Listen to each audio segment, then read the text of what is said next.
Hola, ¿cómo estás? Ahora vamos a iniciar una nueva materia, que es la materia de cirugía. Una materia importante para el día del examen, puesto que abarca por lo menos un 20% del total de preguntas, ¿no? Espero que esta materia sea de tu agrado y para rentabilizarla mejor hemos ordenado los temas que salieron en la convocatoria de la siguiente manera. Vamos a iniciar con la unidad 1, que es la unidad de digestivo, ¿no? Y las patologías que comprende. Es la unidad más amplia de la materia de cirugía y se encuentra ordenada por las patologías del esófago, patologías gástricas, patologías a nivel de intestino delgado, intestino grueso, patología de las glándulas anexas. Posteriormente a esto vamos a ver la unidad 2, que es la unidad de traumatología, la unidad 3, que vendría a ser emergencias, la unidad 4 relacionada con la urología, la unidad 5 relacionada con lo que es la cirugía cardiovascular. Luego viene una parte de misceláneas y la última unidad por los procedimientos que se realizan a nivel quirúrgico, ¿no? Espero que esta materia que está iniciando ahora sea de tu agrado y que puedas seguir el estudio que estás realizando hasta ahora. Siendo así, comenzamos. Vamos a ver lo que es la enfermedad por reflujo gastroesofágica, la conocida como ERG.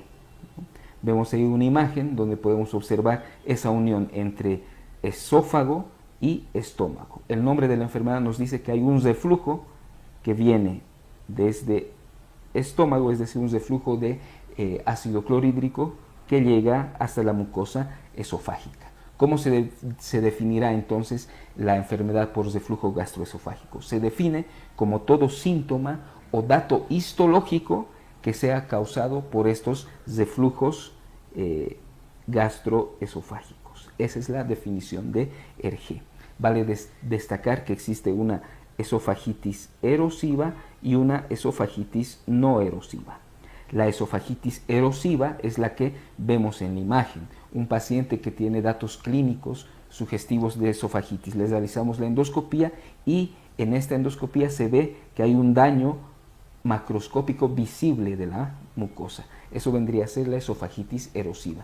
Y la no erosiva se refiere a un paciente que tiene los síntomas semiológicos de una esofagitis, se les realiza la endoscopía, pero en la endoscopía no hay daño de la mucosa, ¿no? Entonces es una endoscopía aparentemente normal, ¿no? Entonces eso vendría a ser la esofagitis no erosiva, ¿vale?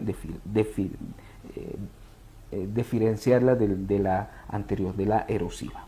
Vale destacar que esta enfermedad tiene un origen multifactorial, es relacionado con el aumento de la esperanza de vida de los pacientes, relacionados con lo que es la obesidad, con algunos fármacos que alteran esta unión esófago-gástrica, ¿no? Vale destacar que hay una esofagitis péptica y una esofagitis biliar, ¿no? La esofagitis péptica es cuando se fluye ácido clorhídrico, ¿no?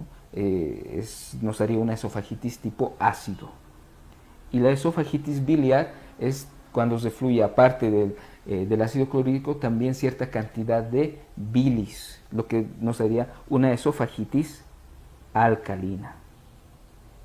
Bueno, vamos a hablar un poco de la fisiopatología de esta enfermedad. Esta enfermedad tiene una base anatómica, ¿no? El paciente en sí va a tener una anatomía a nivel de la basera antirreflujo alterada. ¿Cómo está conformada esta basera antirreflujo? En primer lugar, el esfínter esofágico inferior, que lo tenemos en esta parte, ¿no? Generalmente este esfínter esofágico inferior tiene que tener una posición intraabdominal, ¿no? Para poder contener mejor esa región. Luego tenemos lo que son las cruras diafragmáticas, que vendrían a ser estas, las cruras diafragmáticas, es decir, los pilares del diafragma, y tenemos el ligamento freno esofágico en esta región. Este es el ligamento freno esofágico. Y por último, el ángulo de His, ¿no? Entonces todo esto es lo que se llama la basera antirreflujo. Una basera antirreflujo normal va a hacer que el paciente no tenga ningún tipo de ese reflujo de ácido clorhídrico hasta esófago, ¿no? Pero ¿qué es lo que sucede si esta barrera naturalmente en algún paciente está alterada, ¿no? ¿Qué es lo que va a causar? Un aumento del reflujo gastroesofágico. Esto va a hacer que haya un mayor tiempo de aclaramiento esofágico. ¿Eso qué significa? Significa el tiempo en el cual la mucosa esofágica está en contacto con este ácido clorhídrico refluido, ¿no? Recordemos que el ácido clorhídrico tiene un pH menor a 4, es un pH ácido, ¿no? Que tiene mayor tiempo de aclaramiento en esófago. ¿Esto qué va a hacer? Después de comer especialmente, sabemos que el jugo gástrico aumenta la secreción, ¿no? Por lo tanto va a causar un nuevo episodio de reflujo gastroesofágico, ¿no? Y sobre ese esófago que aún tenía esa acidez, ¿no? Ese aclaramiento aumentado, pues va a aumentar más todavía la acidez a nivel de la mucosa esofágica. ¿Y qué es lo que va a hacer el paciente como respuesta? Va a aumentar la deglución de saliva, ¿no? ¿Para qué? Para poder calmar esa acidez. Pero al deglutir más, también va a producir aerofagia, ¿no? En cada deglución. ¿Y qué es lo que pasa con la aerofagia? Que va a empezar a distender más el estómago. Entonces, un estómago distendido, pues, ¿qué es lo que va a originar al final? Un aumento del reflujo gastroesofágico. Y volvemos al ciclo inicial. Aumento del reflujo gastroesofágico, mayor tiempo de acidificación de la mucosa esofágica, más reflujo gastroesofágico en cada episodio postprandial, aumenta la deglución, aumenta la aerofagia, más distensión y otra vez volvemos a un aumento del reflujo gastroesofágico, ¿no? Entonces, esa vendría a ser la fisiopatología de este. ¿Qué es lo que aumenta el reflujo? Tenemos ahí la relajación del esfínter esofágico, hipotonía de este esfínter, una distorsión anatómica a nivel del esfínter esofágico inferior, alteraciones de la motilidad esofágica, alteraciones de la secreción salival también aumentan los episodios de reflujo. Clínica. Generalmente los pacientes se encuentran asintomáticos, ¿no? Eso que nos indica que el reflujo es muy leve, que el paciente no tiene síntomas, o si los tiene son muy leves, ¿no? Pero generalmente son asintomáticos. Cuando el reflujo ya causa síntomas, cuando ya hay complicaciones, una esofagitis, una inflamación ya notoria de la mucosa esofágica nos va a causar una esofagitis que puede llegar incluso a una estenosis, ¿no?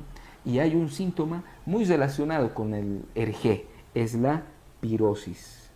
Es el síntoma más frecuente que presenta. Y vemos en la imagen, es una pirosis retroesternal ascendente, ¿no? Desde epigastrio va subiendo por detrás del esternón y puede llegar incluso hasta lo que es la garganta y la cavidad oral, ¿no? Es lo que se conoce como esa sensación de acidez o vinagrera que algunos pacientes indican, ¿no? Algunos otros síntomas: disfagia, disfonía, dolor torácico, dolor abdominal, náuseas, vómitos, tos, etcétera. Pero también hay algunos síntomas extraesofágicos o también llamados síntomas atípicos. Vemos la otra imagen, nos podemos encontrar con un dolor torácico, generalmente porque por relaciones anatómicas, ¿no? Y también recordemos que hay un poco de broncoaspiración de esa cantidad de ácido clorhídrico que está defluyendo. Esto también nos da síntomas a nivel otorrinolaringológico, por ejemplo, una laringitis a nivel en la cara posterior, una laringitis posterior, faringitis, datos de sinusitis, un laringoespasmo, ¿no? Es decir, que ese reflujo ya ha entrado en contacto con la región orofaringea. Incluso datos respiratorios, ¿no? Relacionados con esa broncoaspiración que se puede producir. Una tos crónica, síntomas de asma bronquial incluso, ¿no? Neumonitis recidivantes, fibrosis pulmonares estarían en relación. O sea, la causa no es neumológica, sino si hacemos una buena anamnesis, una buena exploración, pues vemos que la causa es el reflujo gastroesofágico. Incluso síntomas a nivel de la cavidad bucal, erosiones dentales, quemazón de la mucosa oral. Bueno, para el diagnóstico, ¿no? Vale destacar que hay una íntima relación en lo que es la pirosis retroesternal con el RG. Es tan íntima esta relación, ¿no?, que se puede iniciar en estos pacientes con mucha pirosis directamente los inhibidores de la bomba de protones, ¿no?, sin hacer endoscopía o ningún otro laboratorio u otra técnica de imagen, ¿no? Simplemente por esa relación pirosis-RG ya podemos iniciar tratamiento con IVP, ¿no? ¿Y en quiénes hacemos endoscopía? ¿En qué pacientes con una pirosis retroesternal hacemos endoscopía, ¿no? En aquellos pacientes en quienes sospechamos de alguna complicación. Si sospechamos de alguna complicación por el reflujo, pues ya estaría indicada la endoscopía. En pacientes que ya tuvieron tratamiento y que no es efectivo, pues hacemos endoscopía para descartar alguna otra causa, ¿no? Y si hacemos endoscopía, generalmente siempre hacemos una biopsia acompañante, especialmente si hay estenosis esofágica o si hay úlceras esofágicas. Esto especialmente ¿para qué? Para poder descartar un carcinoma, ¿no? Especialmente un carcinoma epidermoide. Bueno, ¿y qué hacemos si realizamos la endoscopía y endoscópicamente no verificamos un reflujo? No hay reflujo endoscópico. Pues como último eslabón diagnóstico tenemos la pH-metría. Esta pH-metría es una pH-metría ambulatoria, ¿no?, y en 24 horas, ¿no? Es un parámetro tal vez más especializado, pero se toma el tiempo total del pH, generalmente ácido, menor a 4, ¿no? Entonces, nos basamos en primer lugar en la clínica, en algunos pacientes hacemos endoscopía, si aún no tenemos ningún resultado diagnóstico con esto, pues nos vamos a la pH-metría, que nos va a dar un diagnóstico más específico. Bueno, complicaciones. Esofagitis, estenosis, las principales, ¿no? También están las extraesofágicas y no nos olvidemos del esófago de Basset. Esofagitis, lo vemos aquí en esta imagen, vean cómo la mucosa está inflamada, itis, inflamación, ¿no? Y incluso en algunos lugares erosionados que ya pueden llegar a hemorragias, ¿no? Bueno, esta esofagitis se refiere a la inflamación de la mucosa esofágica con riesgo de ulcerarse. Clínica, ¿no? Si imaginemos que esa mucosa está inflamada y medio ulcerada ya, entonces ¿qué es lo que va a tener el paciente? Principalmente odinofagia. Una odinofagia, un dolor especialmente que acompaña a lo que es las comidas principalmente. Puede tener dolor torácico, ¿no? En estos pacientes sí está indicado una endoscopía con sus respectivas biopsias y que le damos como tratamiento los IVPs. Esto ayuda a disminuir los síntomas y aumenta la cicatrización. Entonces, esofagitis en pacientes que tienen pirosis retroesternal tal vez de larga data y de repente empiezan con odinofagia, hay que pensar en esta complicación. Estenosis. Igual, tenemos un paciente con pirosis retroesternal de larga data, es decir, va a tener episodios repetitivos de esofagitis. Esto llega a causar, esta esofagitis de repetición llega a causar ulceración y por último, fibrosis, ¿no? Una fibrosis separativa de esas úlceras que se han formado y esto va a empezar a estenosar la parte afectada. Al principio tal vez el paciente esté asintomático, pero después el síntoma clave para pensar en una estenosis es la disfagia, ese dolor a la deglución, ¿no? De sólidos o líquidos, ¿no? Entonces es muy importante este síntoma para relacionarlo con la estenosis. Tenemos que biopsiar esto siempre, ¿no?, para descartar un carcinoma. ¿Le daremos IVPs a una estenosis? No le va a hacer nada a la estenosis. ¿Qué hacemos? Una dilatación endoscópica. Vemos aquí la imagen de estenosis, vemos cómo hay tejido fibroso cicatrizal que ha ido estenosando ese sector de esófago afectado, ¿no? Y las complicaciones extraesofágicas que ya les habíamos visto, otorrinolaringológicas, respiratorias y bucales. Una complicación importante, el esófago de Basset. ¿En qué consiste este esófago de Basset? La palabra clave aquí es que es una metaplasia de tipo intestinal. Recordemos que el esófago tiene un epitelio plano estratificado no queratinizado y el estómago un epitelio cilíndrico simple. Este epitelio cilíndrico simple que está en la mucosa estomacal tiene cierta protección para el ácido clorhídrico. El epitelio esofágico no lo tiene. Entonces, como respuesta, ¿qué va a hacer este epitelio que era plano estratificado no queratinizado? Pues se va a convertir en otro tipo de epitelio, un epitelio de tipo intestinal, ¿no? Un cambio de un epitelio a otro se denomina metaplasia. Hay una metaplasia intestinal. ¿Y eso qué es? Es el esófago de Basset, ¿no? Y esto es gradual. Comienza con una metaplasia, luego pasará a ser displasia, ya que esto es algo precancerígeno, no muy importante. Hay que evitar a toda costa que vaya evolucionando a displasia, porque al principio es displasia de bajo grado, luego será una displasia de alto grado, y por último, y muy importante, el esófago de Basset tiene riesgo de adenocarcinoma. Ojo que no estoy diciendo carcinoma epidermoide, no, es adenocarcinoma, un diferente tipo histológico de cáncer, ¿no? Entonces, esófago de Basset tiene riesgo de adenocarcinoma y es gradual. Primero metaplasia, luego displasia de bajo grado, luego de alto grado y por último adenocarcinoma. Y si realizamos una endoscopía o un esófago de Basset, como tenemos aquí en esta imagen, ¿qué es lo que vamos a encontrar? A nivel de la unión gastroesofágica, estas lengüetas de color asalmonado o de color vino oscuro, si ustedes gustan, esas lengüetas más rojas, que son diferentes a la mucosa normal, ¿no? Vean la mucosa normal que es de color rosado, ¿no? Esas lengüetas asalmonadas o de color rojo vivo, pues es muy sugestivo de un esófago de Basset. Ahí hay una metaplasia, hay un cambio de epitelios, ¿no?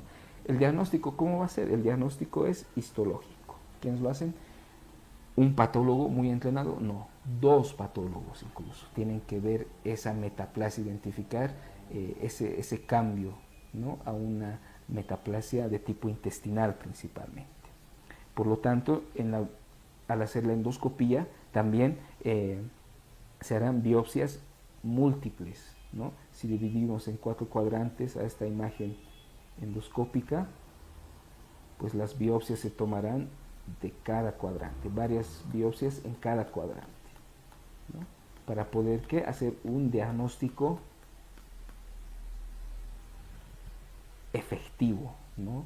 Diferenciar las partes que tienen metaplasia de las que tienen tal vez displasia o no las tienen, ¿no? Entonces el diagnóstico es enteramente histológico en el esófago de Basset, ¿no? Pero este lugar, si vemos en el esófago de Basset, por ese reflujo que generalmente lo causa, pues está inflamado, ¿no?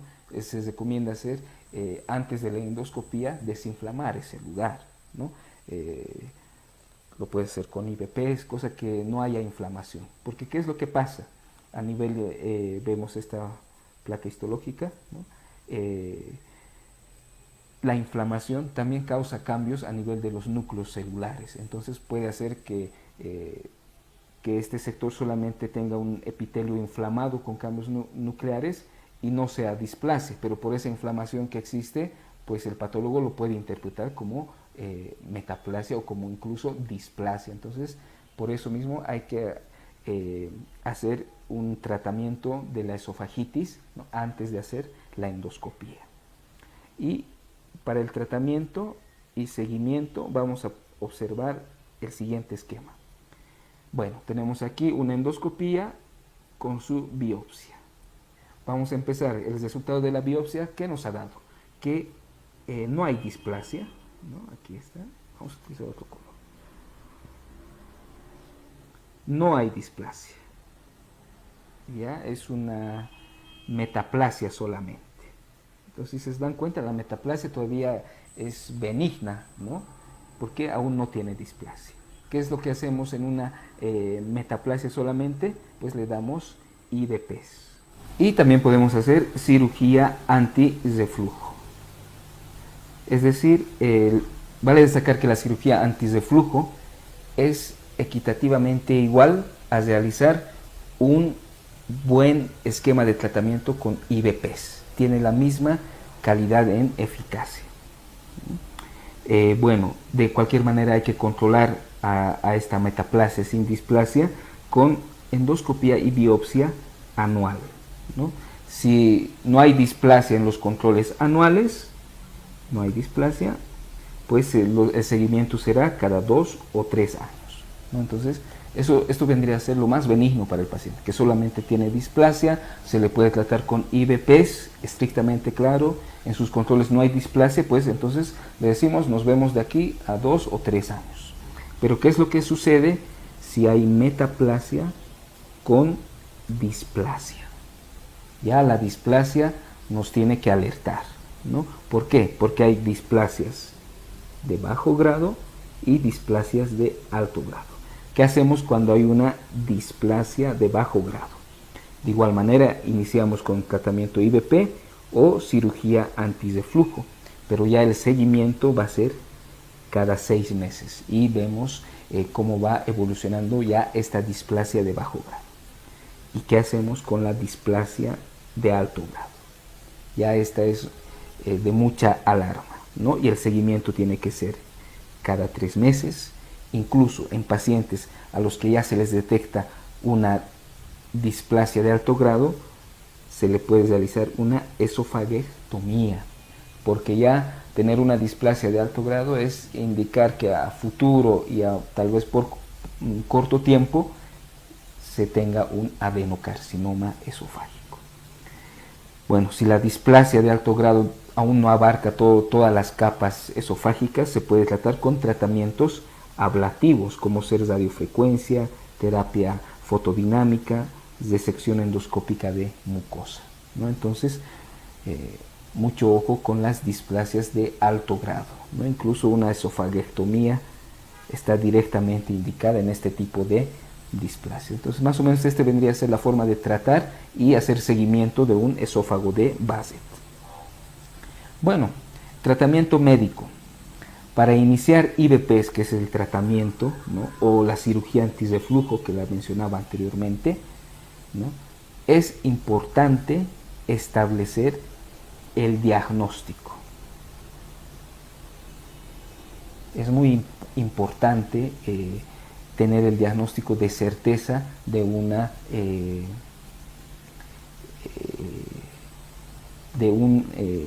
ERG, ¿no? De un ERG o alguna complicación de estas, ¿ya? ¿Y cómo empieza el tratamiento? Con las medidas higiénico-dietéticas. Evitar lo que es el tabaco, disminuir el consumo de grasas, disminuir el consumo de chocolate, porque esto relaja el esfínter esofágico inferior, entonces predispone al reflujo gastroesofágico, ¿no? Disminuir los alimentos ácidos, evitar comer en exceso para evitar la distensión abdominal, evitar lo que son los fármacos calcio antagonistas, ¿no? Porque todo esto disminuye la presión del esfínter esofágico inferior, ¿no? Algo importante, subir la cabecera de la cama de 5 a 10 centímetros, ¿no? Para dificultar ese reflujo, especialmente al acostarse al dormir, ¿no? Y también ayuda a la disminución de peso. La segunda medida de tratamiento son los fármacos, ¿no? Tenemos ahí los antagonistas de los receptores H2, los IVPs, los agentes, los procinéticos, los protectores de la mucosa y los agentes antirreflujo. Los que se llevan el galardón como tratamiento farmacológico son los inhibidores de la bomba de protones, porque tienen una unión reversible a esa bomba, ¿no? Se unen irreversible a esa bomba y esa bomba ya no va a generar más ácido clorhídrico. Se puede usar omeprazol o esomeprazol, ¿no? ¿Y por qué los otros no? Generalmente los antagonistas de los receptores H2 como la ranitidina, pues produce taquifilaxis, ¿no? Los procinéticos, el más conocido es la metoclopramida, que no tiene una acción directa sobre el ácido clorhídrico de fluido, sino que la metoclopramida aumenta la presión del esfínter esofágico inferior y aumenta la motilidad gástrica, entonces hace que los alimentos ácidos sigan su tránsito normal más rápidamente. los protectores de la mucosa, el sucralfato. El sucralfato se une ahí adherentemente a la mucosa esofágica y lo va protegiendo a manera de un gel, ¿no? Y otros agentes antirreflujo, solamente mencionarlos: el GABA, antagonistas de los receptores del GABA, antagonistas de la colecistocinina, morfina, etc., ¿no? Entonces, no olvidemos, los más utilizados son los inhibidores de la bomba de protones. Bueno, el tratamiento quirúrgico, ¿no? El tratamiento quirúrgico, es decir, la cirugía antirreflujo, es el tratamiento más eficaz a largo plazo y puede llegar a restaurar la basera gastroesofágica, esa basera antirreflujo. Ese es el principal objetivo que tiene, poder restaurar la anatomía de esa basera. ¿Qué indicaciones absolutas tienen la cirugía antirreflujo? Que el paciente tenga una falla en el tratamiento médico, es decir, a un paciente ya se le ha dado IVP, se les ha vuelto a dar incluso hasta 2 veces, ya con ese antecedente de falla terapéutica, ¿no? Se tiene que considerar, le hago una cirugía antirreflujo a este paciente, pues es mejor que sí, para que no haya control inadecuado, para que las regurgitaciones no sean tan severas, se puedan controlar, ¿no? Y generalmente son los objetivos de esta cirugía antirreflujo. También, si el paciente lo prefiere, si el paciente ve que con la cirugía le va a ir mejor que tal vez con los IVPs, es indicación de una cirugía antirreflujo, ¿no? Cuando ya hay complicaciones propias de alergia, también está indicado este tipo de cirugía. Cuando hay manifestaciones extraesofágicas, como ya las habíamos mencionado anteriormente, también está indicada la cirugía antirreflujo. En pacientes jóvenes, claro, tienen una larga vida por delante, es mejor tomar en cuenta esta opción quirúrgica, ¿no? Las miotomías de Heller, que también se hacen a nivel del esfínter esofágico inferior, ¿no? Pueden modificar este sitio anatómico y causar reflujo. Entonces, generalmente estas miotomías siempre van acompañadas de cirugías antirreflujos. Un ejemplo de esto es la calasia. Hernias paraesofágicas también son indicación. Algunas indicaciones relativas, que cuando el paciente responde a los IVPs pero no tolera los efectos secundarios de estos fármacos: esofagitis de segundo grado, estenosis esofágica, úlcera péptica, un esófago de base con riesgo quirúrgico aceptable, son indicaciones también para hacer estas cirugías antirreflujo, ¿no? Y hablar de cirugías antirreflujo es hablar de las funduplicaturas, ¿no? Son las cirugías antirreflujos contra el ERG. ¿Qué objetivo tienen? Restaurar la longitud del esófago, reconstruir el esfínter esofágico inferior y reforzarlo intrínsecamente, es decir, actuar a nivel de esa basera anatómica que habíamos visto al principio, ¿no? La técnica más utilizada o más conocida también es la fondoplicatura de Nissen, que es de 360 grados. Fondoplicatura, vemos en la imagen, este es el fondo esofágico, ¿no? Que se lo abre a manera de 2 brazos y se tracciona un poco el esófago, ¿no? Para que sea más intraabdominal, y estos fondos a manera de brazos pues lo abrazan y se plican en la parte anterior. Esa es la fondoplicatura de Nissen, ¿no? Si vemos, abraza la totalidad, los 360 grados del diámetro del esófago, ¿no? Entonces, esa es la fondoplicatura total de Nissen de 360 grados. Tenemos también fondoplicaturas parciales, por ejemplo la de Toupet es de 270 grados, la de Dor es de 180 grados, ¿no? Pero la más conocida, repito, es la fondoplicatura de Nissen. ¿Qué complicaciones tienen estas fondoplicaturas? Por ejemplo, si esa fondoplicatura ha sido muy laxa, o sea, no está bien plicada, pues el reflujo puede recidivar. Pero ¿qué tal si esa fondoplicatura está muy apretada? Pues el paciente no va a poder eructar ni va a poder vomitar, ¿no? Entonces, son algunas complicaciones que tienen estas cirugías. Y generalmente la más frecuente es la disfagia postquirúrgica. Bueno, y recordemos, una cirugía antirreflujo tiene la misma efectividad que un buen tratamiento permanente con inhibidores de la bomba de protones. Si el paciente se compromete y cumple muy bien el tratamiento, tiene la misma efectividad que realizarle una fundoplicatura, una cirugía antirreflujo.